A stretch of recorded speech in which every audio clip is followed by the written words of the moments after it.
Hello, my dear student friends. A warm welcome to all in my class. I hope all came here with a curious mind today to learn something new. Okay? So, as I told you in the last class, that in the next class we are going to discuss about the main topic that we have in our syllabus, that is the Indian Contract Act 1872. Clear? So let's start the class with a brief discussion about the introduction and scope of Indian Contract Act. Then we'll discuss the basic terms, clear, that help you to know, to understand the things in the Contract Act in a better way. Then the main or the most important part, that is what is contract and different types of contract. So today in this class we are going to discuss these matters. Okay, clear students? So let's start. So students, as I told you in the previous classes that prior to 1872, India was engaged in trade, commerce, okay, import, export, barter system. That was the only thing, clear, that developed the civilization. Yes or no? So at that time, India engaged in trade, commerce, import, export, purchase, sale, clear, but no specific rule was there, clear. So that's why we have followed the common English law for all contract, clear. So as you know, जब भी जो होता था transactions, mercantile transaction, खरीदना, बेचना, purchase, cell, import, export, जो भी होता था, तभी हम किसको फॉलो करते थे? Only the common English law, ठीक है. But then in the year 1872, clear, हमें अपना खुद का एक रूल मिला, एक्ट मिला, जिसको हम बोलते हैं Indian contract act 1872, clear, under the mercantile law. तभी तो वो सब जो लॉ मतलब इतना क्लासिफाइड नहीं था, तभी बस इसी को बनाया गया था. फिर उसके बाद after constitution different laws were framed, clear, that we have discussed in the previous classes, clear. So according to the constituency, what is Indian Contract Act, clear? See students, actually what happened in law मतलब rules. So हर एक rule दूसरे से different रहता है, अलग रहता है कि नहीं? सो इसीलिए क्या होता है कि लॉ में जब भी हम किसी लॉ को, रूल को डिफाइन करते हैं, so it is very important कि वो रूल कौन से सेक्शन, सबसेक्शन, क्लॉज में जाता है, उसको डिफाइन करना इज वेरी इंपॉर्टेंट. क्योंकि एक ही एक्ट के अंदर बहुत सारे रूल्स रहते हैं, तो सब रूल को उसके नाम के हिसाब से हम याद नहीं रख सकते. इसलिए क्या होता है, एक कोड वर्ड दिया जाता है, कोड वर्ड, है कि नहीं? जैसे हम सभी चीजों को एक कोड वर्ड देते हैं, है कि नहीं? तो उसी तरह से हम हर एक मतलब रूल को एक कोड देते हैं. वो जो कोड्स को हम बोलते हैं section, subsection, clause, sub clause, ठीक है. मतलब हम जब वो चीजों को पढ़ते हैं, ओके, तो उसी टाइप से हमें पढ़ना पड़ता है और उसको उसी टाइप से याद रखना रहता है, ठीक है, क्लियर. सो देखो, जैसे कि मैं बोलूंगा how the laws are, how the rules are presented, okay, presented और रीड एज, हम उसको कैसे पढ़ेंगे, है कि नहीं? जो रूल्स बनाए गए हैं उसको देखो, ये सुनो कि ये भी आप लोग मानते होंगे कि जितना रूल उतना क्लमजी, तो वो क्लमजीनेस को, कॉम्प्लेक्सिटी को कम करने के लिए हम क्या करते हैं, हर एक रूल को एक एक स्पेशल कोड देते हैं, वो कोड्स को हमें याद रखना रहता है, ठीक है। तो वो जो होता है, तो वो जो रूल्स को हम कैसे देखते हैं, तो सबसे पहले तो आता है, जैसे कि मैंने बोला सबसे पहले आता है लॉ, है कि नहीं। लॉ के अंडर क्या आता है, एक्ट। लॉ के अंदर आता है एक्ट, एक्ट के अंदर, फिर एक्ट के अंदर आता है चैप्टर। क्लियर, मतलब चैप्टराइज किया जाता है। जैसे सोचो कि हमारे पास एक बुक है कि नहीं, वो जो बुक में बुक सोचो कि एक कोर्स में हमने ज्वाइन किया है कि नहीं, लाइक लीजिए आपका सीएमए कोर्स, अभी आपने सीएमए फाउंडेशन कोर्स में ज्वाइन किया, ठीक है। तो सीएमए फाउंडेशन हो गया आपका, ये टेक इट लॉ, लॉ हो गया CMA foundation, you are entered into the course CMA foundation, ठीक है। फिर उसके बाद आपको पता चला कि उसके नीचे क्या पता चला कि सीएमए फाउंडेशन में आपके जो रूल्स है उसके 4 books, you have 4 books, 4 paper आपको पढ़ना है कि नहीं। उसको हम बोल देंगे कि एक्ट, मतलब ये एक्ट में टोटल 4 बुक्स हैं, है कि नहीं। तो वो जो बुक्स को अभी हम देखेंगे चैप्टर वाइज, चैप्टर मतलब हर एक बुक को लेंगे। वो जो एक्ट के ना 4 बुक, 1 2 3 4 बुक्स है, एक एक बुक को लेंगे। पहले ले लो जो है कोई भी एक बुक ले लो, लॉ एंड एथिक्स, ठीक है, वो एक बुक है। तो वो बुक में क्या क्या चैप्टर्स आएंगे, है कि नहीं, वो आता है चैप्टर, ठीक है, क्लियर। उसके बाद क्या आता है, हर एक चैप्टर के अंदर, ठीक है, जो एक बुक में जो कंटेंट आता है चैप्टर की क्या क्या है इसमें, जैसे कि इंडियन कॉन्ट्रैक्ट एक्ट है, सेल ऑफ गुड्स एक्ट है, नेगोशिएबल इंस्ट्रूमेंट है, फिर आपका एथिक्स है कि नहीं। ऐसे 4 सेक्शन, 4 चैप्टर हो गए, ठीक है। फिर वो चैप्टर के उसको अगर हम अगेन फील्ड डिटेल में जाएंगे, क्लियर, तो जो कि बहुत ही इंपॉर्टेंट है आप लोगों के लिए, उसको हम बोलेंगे क्या, ये देखो ये फर्स्ट पार्ट, मतलब सब अभी जो जाएगा उसके नीचे नीचे ही जाएगा, ठीक है, उसके बाद बट मैं आपको याद रखने के लिए से बोल रहा हूं कि फर्स्ट पार्ट में ये 3 याद रखो। पहले लॉ के अंदर आता है एक्ट के अंदर चैप्टर, ठीक है, क्लियर। चैप्टर के अंदर क्या आता है, ये मैं सेकंड सेक्शन में आपको बोल रहा हूं कि चैप्टर के अंदर ये आपको सेक्शन नहीं करना है, एक ही में आएगा, आपको याद रखने के लिए मैं से सेक्शन कर रहा हूं। तो पहले पार्ट में हो गया क्या, law act chapter, clear. Chapter के अंदर क्या आता है कि सेक्शन, ठीक है, सेक्शन मतलब ईच एंड एवरी चैप्टर के अंदर जो है अपना जो 4 चैप्टर, एक एक चैप्टर के अंदर हम घुसेंगे, है कि नहीं। तो उसको हम लेंगे, एक पहला होता है सेक्शन। फिर आप देखोगे एक स्टडी के अंदर, जैसे कि आप ले लो, पहले जैसे बुक देखते थे, ठीक है, जो बुक पढ़ा है उसके बारे में बोल रहा हूं, लाइक कि ले लो ये चैप्टर में आपका प्लस टू जब खत्म हुआ, +2 कॉमर्स, है कि नहीं, 4 पेपर थे। तो ले लो कि जो है अकाउंटेंसी लेट और बिजनेस स्टडीज एंड मैनेजमेंट, ठीक है।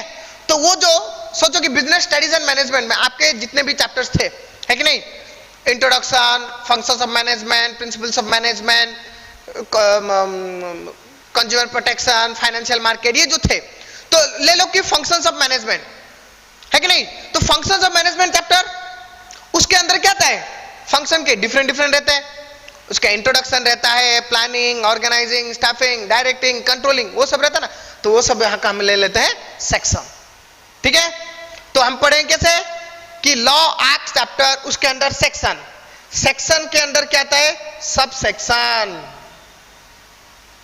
सेक्शन के अंदर आता है सब सेक्शन, ठीक है। फिर सब सेक्शन के बाद ये आपको आ रहा है समझ में, इसके बाद क्या है, ये क्लासिफिकेशन आपको आ रहा है समझ में। और नहीं तो आप ये भी कर सकते हैं कि ये हो गया पहला, सेकंड है एक्ट, थर्ड होता है chapter, then fourth one is section, fifth one is sub section, ठीक है, ये सही है, कोई बात नहीं, दोनों से आप कोई भी याद रख लो।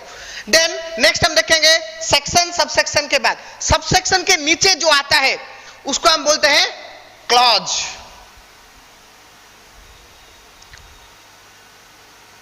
ठीक है, क्लॉज। फिर क्लॉज के अंदर जो आता है उसको हम बोलते हैं सब क्लॉज,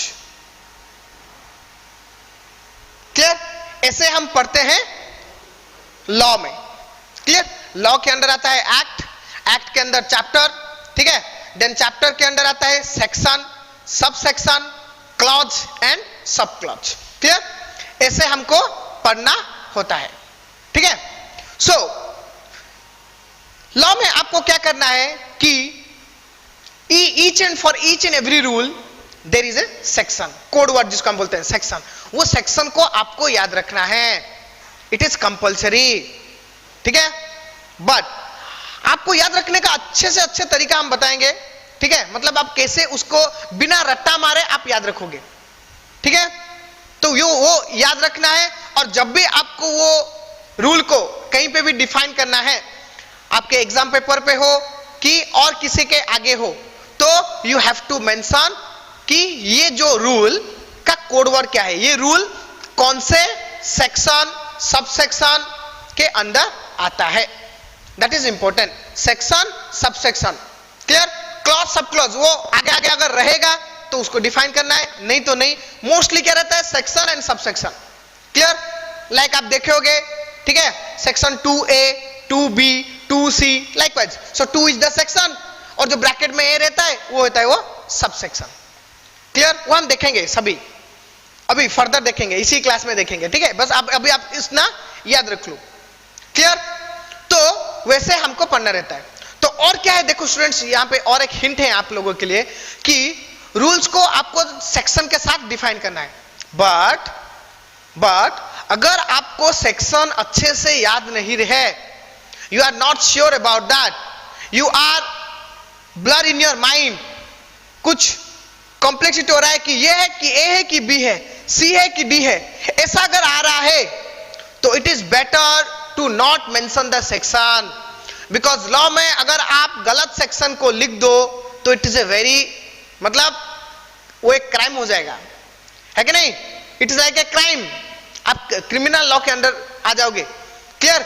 कौन सा हिसाब से, देखो आपने जो किया, सोचो कि मैं 2A लिखने के बदले में 2C लिख दिया, है कि नहीं।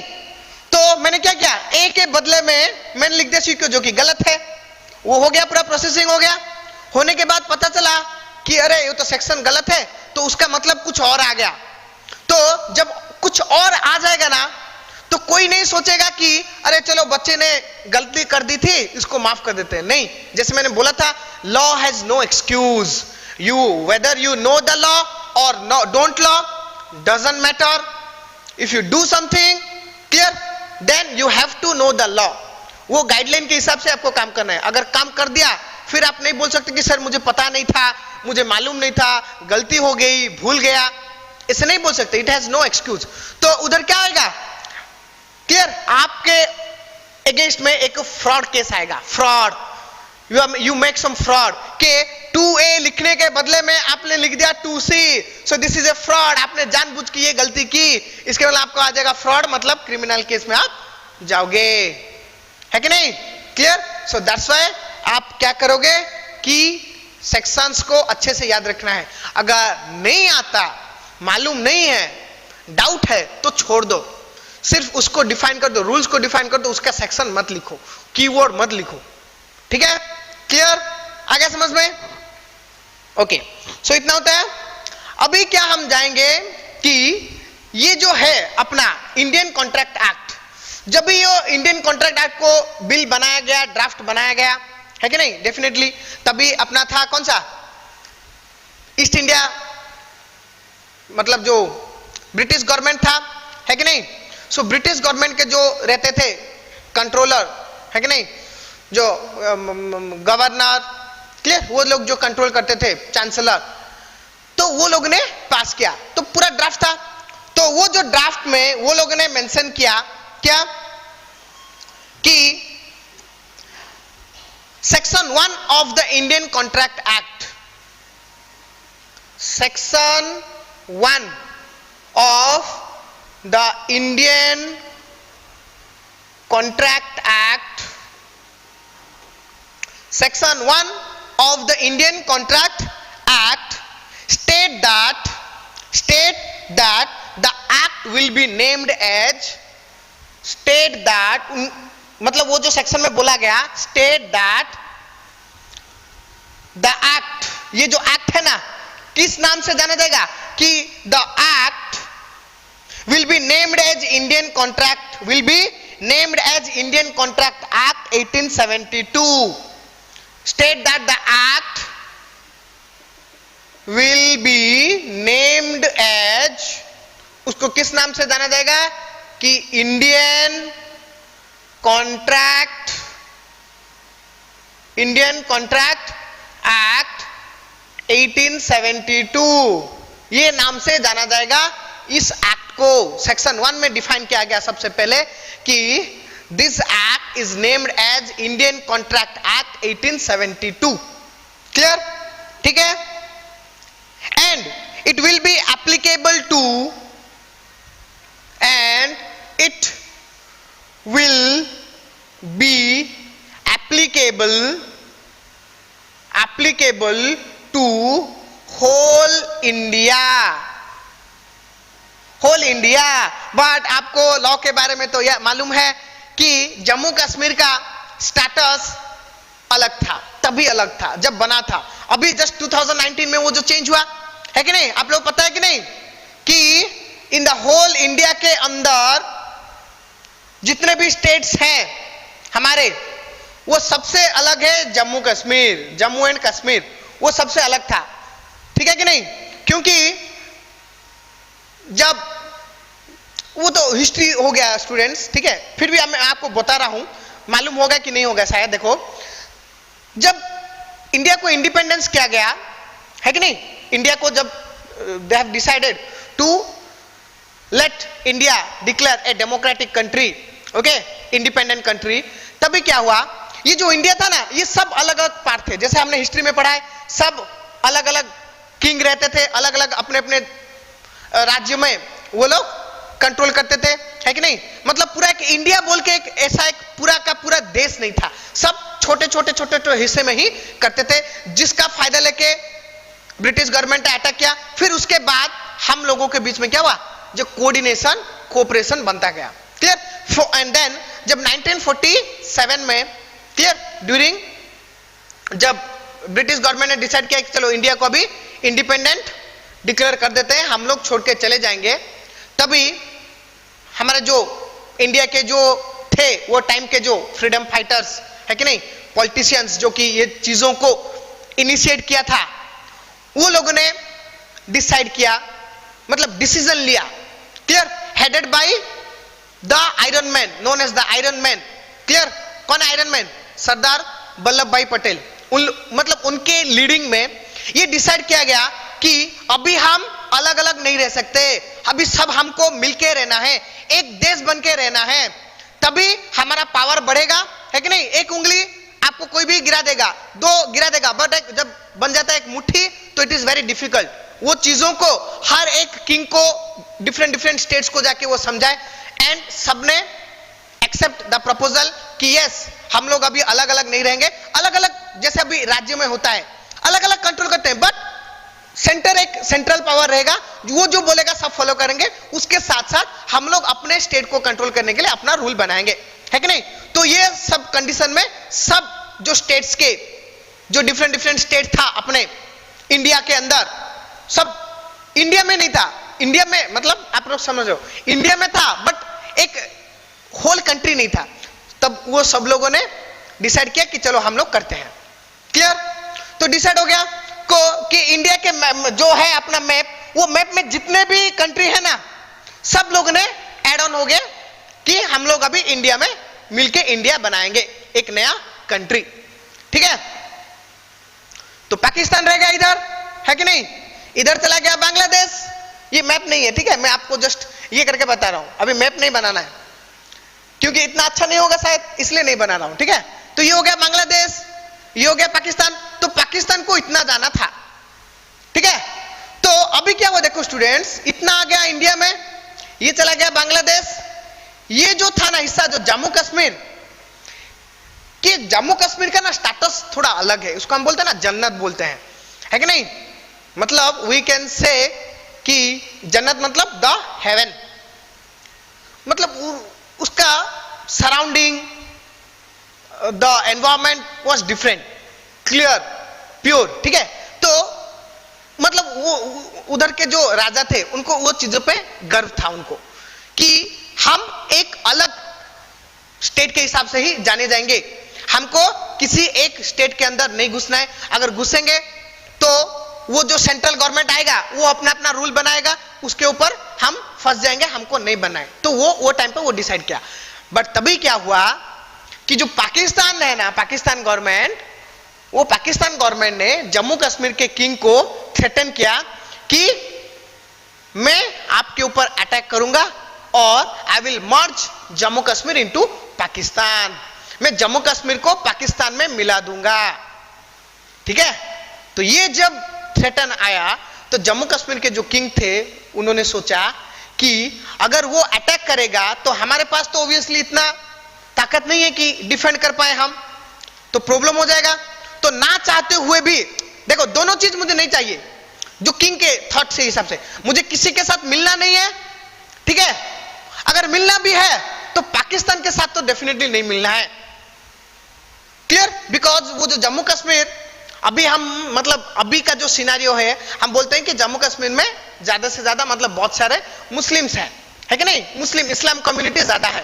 बट जब जो अलग स्टेट का था उधर के जो किंग थे वो एक हिंदू किंग थे, ठीक है, उधर मेजोरिटी हिंदू ही था, ठीक है। बट अलग होने के बाद उधर धीरे धीरे क्या हुआ, जो जैसे कि आप लोग को मालूम है कि ड्यूरिंग 1970 एंड 80s जो कश्मीरी पंडितों के साथ जो हुआ, उन लोग को बाहर से निकाल दिया गया कि चलो ये आपका स्टेट नहीं है, ठीक है। जो इस्लाम कम्युनिटी ने उनको हटा दिया था, इसलिए उधर अभी मुस्लिम कम्युनिटी ज्यादा है, हिंदू का कम है। बट वो टाइम पे था, तो एज ए हिंदू किंग, ठीक है, उन्होंने डिसाइड किया कि पाकिस्तान तो पूरा इस्लाम मतलब मुस्लिम्स का एक कम्युनिटी होगा, ये इंडिया हो गया, हिंदू होगा। तो उन्होंने डिसाइड किया कि नहीं, मुझे पाकिस्तान के साथ नहीं जाना है, वो अटैक करेगा, मैं डिफेंड नहीं कर पाऊंगा, सो इट इज बेटर कि अभी इंडिया के साथ मिल जाते हैं। मिलने से क्या होगा, स्ट्रेंथ आएगा, पावर मिलेगा, और पाकिस्तान अटैक भी नहीं कर पाया, अटैक किया भी तो इंडिया से सपोर्ट मिलेगा, है कि नहीं, as a whole country support मिलेगा। और पाकिस्तान से मिलकर पाकिस्तान के अंडर रहने से अच्छा है मैं इंडिया के अंदर अपना स्टेट चलाऊं, ठीक है। तो इसी हिसाब से क्या हुआ कि ये जो जम्मू कश्मीर को रखा गया, बट विथ सम कंडीशन, कुछ कंडीशंस थे, जैसे कि वो जो कंडीशन था क्या, आर्टिकल 35A एंड आर्टिकल 370, ठीक है। ये जो दो स्पेशल आर्टिकल मतलब कुछ स्पेशल रूल्स, पावर, अथॉरिटी दिया गया था जम्मू कश्मीर को, जिसके हिसाब से कि वो इंडिया के अंदर है, बट वो एक अपना एक अलग रूल है। जब भी इंडिया में कुछ रूल बनेगा वो इमीडिएटली जम्मू कश्मीर में एप्लीकेबल नहीं होगा, इंडिया में पास होने के बाद उसको जम्मू कश्मीर में लिया जाएगा, है कि नहीं, उधर डिसाइड किया जाएगा कि क्या होगा क्या नहीं, ठीक है। उसके बाद अगर उधर अप्रूव होता है तो जम्मू कश्मीर में एप्लीकेबल है, नहीं है तो नहीं है, क्लियर। बट नाउ क्या हुआ 2019 में, है कि नहीं, अगस्त 2019 में अवर गवर्नमेंट क्या किया, ये जो दो आर्टिकल्स थे, ये दो आर्टिकल को हटा दिया फ्रॉम जम्मू कश्मीर।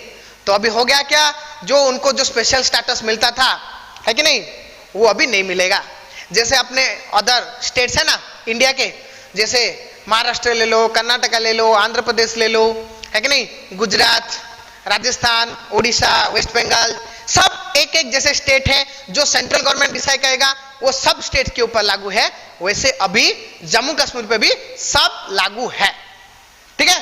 तो हुआ कब से कि फ्रॉम अगस्त 9, क्लियर, 2019, अगस्त 9 2019 को जब सब आर्टिकल्स हटा दिया गया, तभी वो पूरा का पूरा हो गया, जम्मू कश्मीर पूरा इंडिया के अंदर आ गया। अभी इंडिया में जो जो एप्लीकेबल होगा वो जम्मू कश्मीर में भी एप्लीकेबल होगा, क्लियर, ठीक है। चलो, तो ये था थोड़ा बैकग्राउंड ऑफ दिस फ्रेज, जो कि हम देखेंगे ईच एंड एवरी, मतलब जब भी ये आएगा definition, you definitely come with the word कि applicable to whole India except the state of Jammu and Kashmir,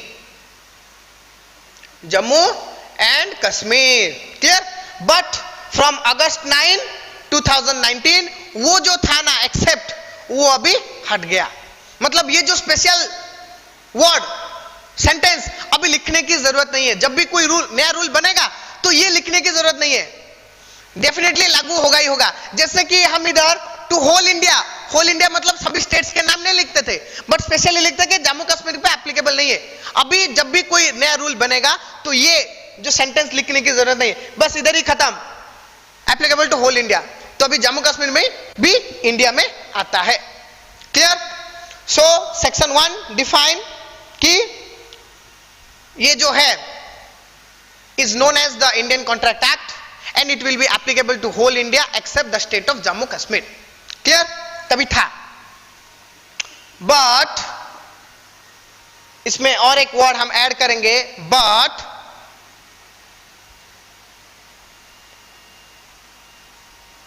but in August 9 2019, clear? August 9 2019 the state of Jammu Kashmir, or we can say, but from August 9 2019 the act is applicable to the state of Jammu Kashmir also, Jammu and Kashmir also.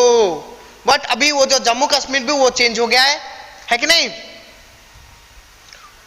एक मतलब जम्मू कश्मीर को जो एक state था वो दोनों को अभी क्या पार्टीशन करके 2 यूनियन टेरिटरी डिक्लेयर कर दिया गया है। वो अलग मैटर है, वो उसको हम अभी डिस्क्राइब नहीं करेंगे। बस इतना जान लो कि पहले Indian contract act Jammu Kashmir पे एप्लीकेबल नहीं था, बट फ्रॉम अगस्त 9 2019 वो एप्लीकेबल हो गया है। Okay, clear? देन ये हो गया introduction about the Indian contract act. Clear? और हम देखेंगे देन, अभी हम देखेंगे उसका स्कोप क्या है। क्लियर? कंटिन्यू करेंगे, ठीक है? तो क्या हुआ? The law relating to contract, Indian Contract Act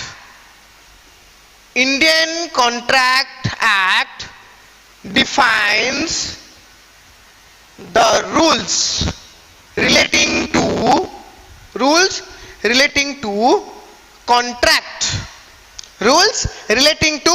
contract in India. Clear?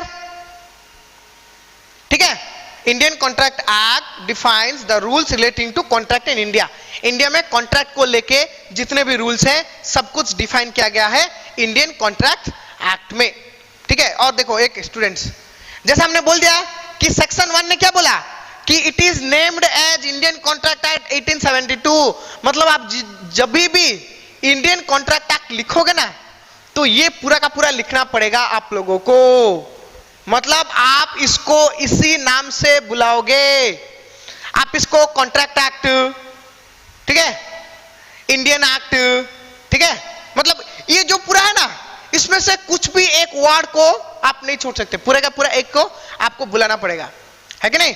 सो इधर जैसे हमने बोला इंडियन कॉन्ट्रैक्ट एक्ट, इधर भी ऐड करना है 1872 defines the rules relating to contract in India.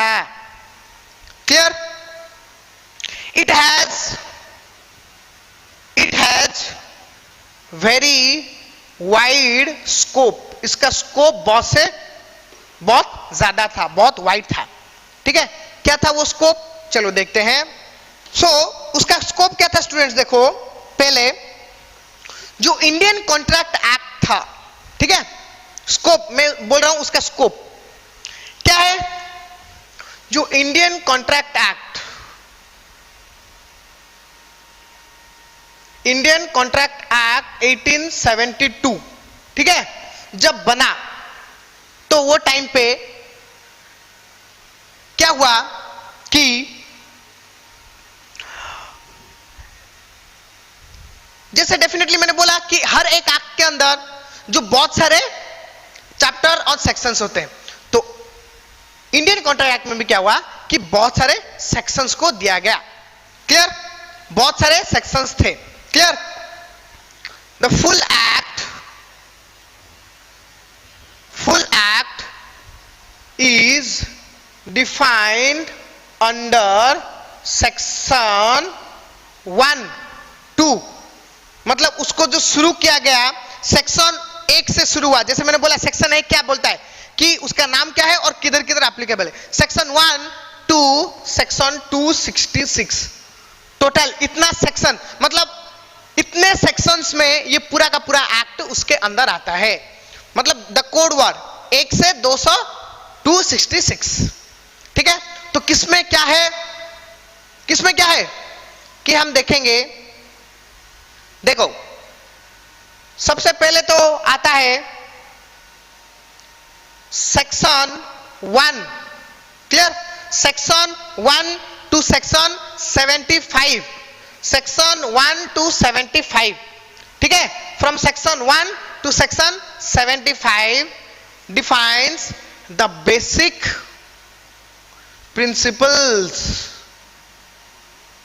Principles और रूल्स। बेसिक और जनरल, बेसिक और जनरल हम बोल सकते हैं basic principles.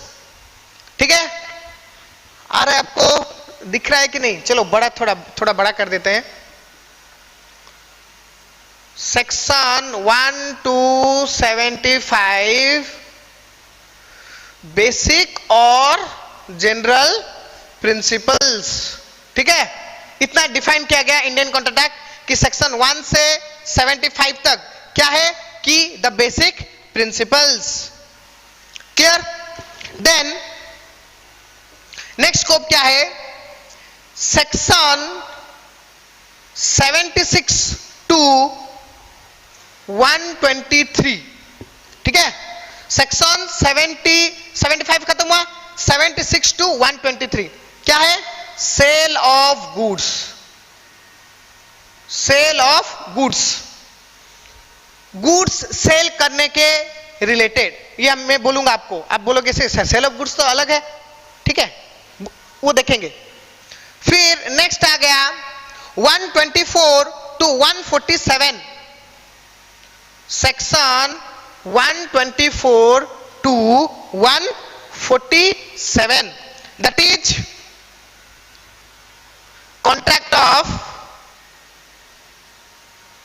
contract of indemnity and guarantee। ये भी हम पढ़ेंगे, indemnity and guarantee। Clear? From section 124 to 147, then 148 to 181, section 148 to 181। clear? That is the contract of bailment, the contract of bailment, BAILMENT, bailment। clear? next क्या आया? 181 के बाद section 182 to 238, section 182 to 238। Clear? 182 to 238 that is contract of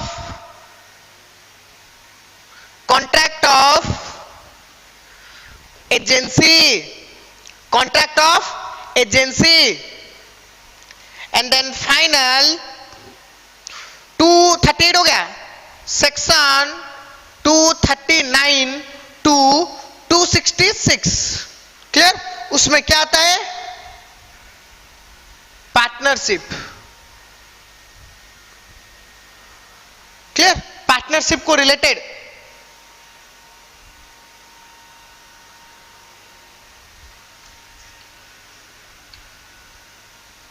239 to 266 partnership. ठीक है? Clear? Okay students, ये है इसका scope. Indian contract act 1872 का जो है टोटल 1 मतलब इट हैज टोटल 266 सेक्शंस, ठीक है, क्लियर। मतलब ये जो चैप्टर में, ठीक है, कि इतने सारे सेक्शंस आते हैं।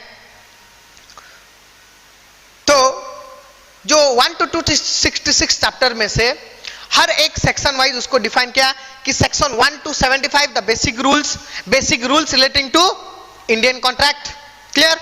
फिर हो गया 76 to 123 that is sale of goods. Then next section 124 to 147 contract of indemnity and guarantee, ये सब चीजों को हम पढ़ेंगे, ठीक है। इंडेमनिटी गारंटी क्या है। Then 48 to 81 bailment, contract of bailment. 182 to 238 the contract of agency and 239 to 266 the partnership, the rules relating to partnership, clear.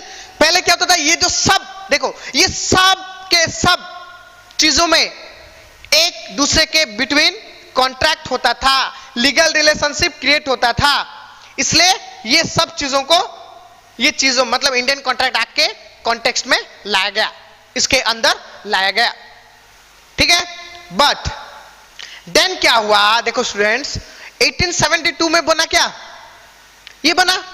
फिर as we know sale of goods act आया, सेल ऑफ गुड्स एक्ट 1930 में नया act आया। Then फिर partnership act आया 1932 में। So definitely एक चीज को दो कवर के अंदर हम नहीं रख सकते, है कि नहीं। एक चीज sale of goods act, partnership एक चीज है। पहले पुराने कवर के अंदर था कि ये इंडियन कॉन्ट्रैक्ट एक्ट के अंदर वो जाना जाता था। बट जब उसका जब नया कवर आ गया, नया कवर सोच लो कि नया कुछ भी, तो उसको हम थोड़ी ना उसमें रखेंगे, नहीं रखेंगे, नया बनाएंगे, तो वो नया में जाना जाएगा। तो क्या हुआ कि लेटर ऑन ये जो था old scope, previously Indian contract act मतलब ये पूरा का पूरा जाना जाता था। बट अभी क्या हो गया, आफ्टर 1932 के बाद देखा गया कि सेल ऑफ गुड्स इधर है उसका स्पेशल सेक्शन, पार्टनरशिप इधर है स्पेशल सेक्शन, तो हम इसको इसमें नहीं पढ़ेंगे, ये चीजों को इसी में पढ़ेंगे। सेक्शन रहेगा, ठीक है, सेक्शन वही रहेगा, सेक्शन अलग नहीं है, बट हम इसको अभी इसमें कॉन्टेक्स्ट में नहीं लेंगे, हम इसको इसके अलग से कॉन्टेक्स्ट में लेंगे। तो क्या हुआ, जब न्यू स्कोप नया वाला स्कोप आ गया कि 1 तो है, सही है, देखो मैं देख रहा हूं क्या क्या, ये है 1 2 रूल, ठीक है, पहला, दूसरा, ये है 3rd 4th 5th, ये है 6th, ठीक है। कौन सा क्या है, ये है बेसिक प्रिंसिपल, ठीक है, बेसिक प्रिंसिपल्स। देन ये सेल ऑफ गुड्स, ठीक है। फिर इंडेमनिटी एंड गारंटी,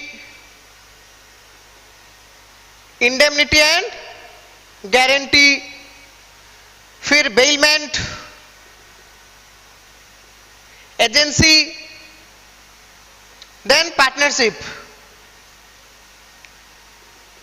तो नया कॉन्टेक्स्ट में स्कोप में क्या किया गया, देखो 1 तो रहेगा डेफिनेटली, मतलब सेक्शन 1 to 75 आप लोग देखोगे इसमें अंदर। सेल ऑफ गुड्स एक्ट इसको हटा दिया गया। इसको क्यों हटाया गया, क्योंकि इसका एक नया रूल आ गया, इसकी वजह से इसको हमने हटा दिया from the Indian contract act. Indian contract act में आएगा, सेक्शंस वही है, बट इसको अभी हम इसके अंदर नहीं पढ़ेंगे, उसको हम सेल ऑफ गुड्स के एक्ट के अंदर पढ़ेंगे, ठीक है। तो इसको हटा दिया गया। फिर इंडेमनिटी गारंटी ये है, बेलमेंट भी है, एजेंसी भी है, और पार्टनरशिप इसको भी हटा दिया गया, ठीक है। सो नया वाला स्कोप में basic principle, indemnity guarantee, this is from section 1 to 75, ये गया, ये हो गया 124 to 147, देन 148 to 181, ठीक है, देन 182 to 238, बस इतना ही अभी आता है, क्लियर। ओके स्टूडेंट्स, ये हो गया अपना the introduction and scope of Indian contract act 1872। ठीक है, आगे अच्छे से समझ में। इसमें आई होप कि कोई भी डाउट नहीं रहा होगा कि ये जो एक्ट थे ना, ये जो सेक्शंस थे, अभी ये सेक्शंस हैं, यही सेक्शन से काम होता है, क्लियर। बट उसको अलग तरीके से अभी प्रेजेंट किया जाता है। मतलब जैसे कि आफ्टर मैरिज है कि नहीं, सोचो कि एक वन गर्ल, ठीक है, वो गर्ल को बिफोर मैरिज हम उसको उसके फादर के नाम से और मदर के नाम से जानते थे कि डॉटर ऑफ दिस और दिस। डॉटर मतलब ये जो वर्ड है ना ज्यादा यूज होता था, daughter daughter daughter of this, daughter of this, daughter of this. But after marriage उसको हम थोड़ी ना बोलेंगे daughter of this, daughter of, क्या बोलेंगे, wife of this this this. तो यही हो गया ये मैटर, है कि नहीं, कि उसको वो सब उधर थे पहले, बट जब कुछ नया हो गया चेंजेस, उसको हम वो कॉन्टेक्स्ट में नहीं लेते हैं, उसको हम अलग कॉन्टेक्स्ट में लेते हैं जो उसके लिए जो स्पेशल बनाया गया है। Okay, clear? Okay students,